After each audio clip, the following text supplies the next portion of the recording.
When the word CONMAN is mentioned, we may think of Charles Ponzi, the original creator of the pyramid or Ponzi scheme, or Bernie Madoff, who made headlines for orchestrating one of the largest financial frauds in history, or even more recently the Nigerian prince who keeps promising to send you free cash. But these guys would have been Padawans to a man named Gregor MacGregor, who was the Jedi master of cons in the early 1800s, because he basically convinced all of England and Scotland that he was the prince of, get this, a made-up country called Poya. This all started back in 1811 when a young MacGregor decided to travel to South America and fight in the Venezuelan War of Independence, sometimes for and sometimes against Spain and Portugal. MacGregor excelled in battle and quickly rose through the ranks. After a decade of fighting, MacGregor landed in an area on the east coast of Honduras called Mosquito Coast, named after the Mosquito Indians who lived there. But it might as well be named after those little blood-sucking spawns of Satan, because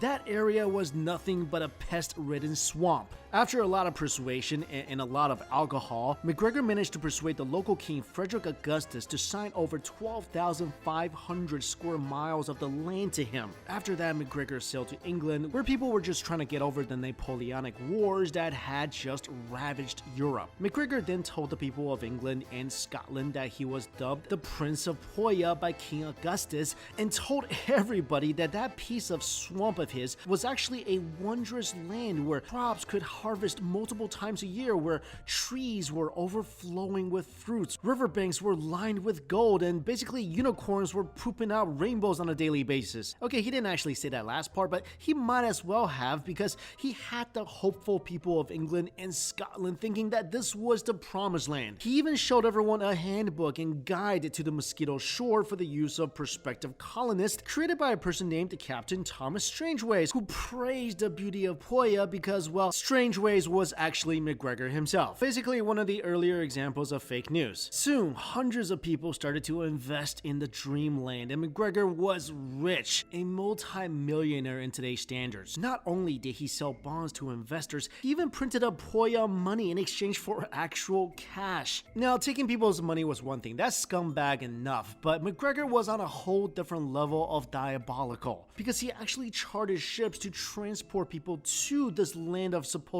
rainbow-pooping unicorns. So, the first of two ships departed for Poya in September of 1822, carrying about 250 passengers, and when they finally arrived 2 months later, it was of course nothing like MacGregor talked about. Instead of a blooming town with banks and democracy and thousands of inhabitants, the immigrants found just 2 or 3 broken down huts, and they couldn't just book a return ticket and head right back to Europe. Most people uprooted their lives and spent everything they had to come here. So they really tried to make it work, but they had no resources and the ground couldn't produce anything except for stank. And over the next couple of years, most of the 250 residents died from malaria or yellow fever, and the remaining 50 residents finally gave up and retreated back to Europe.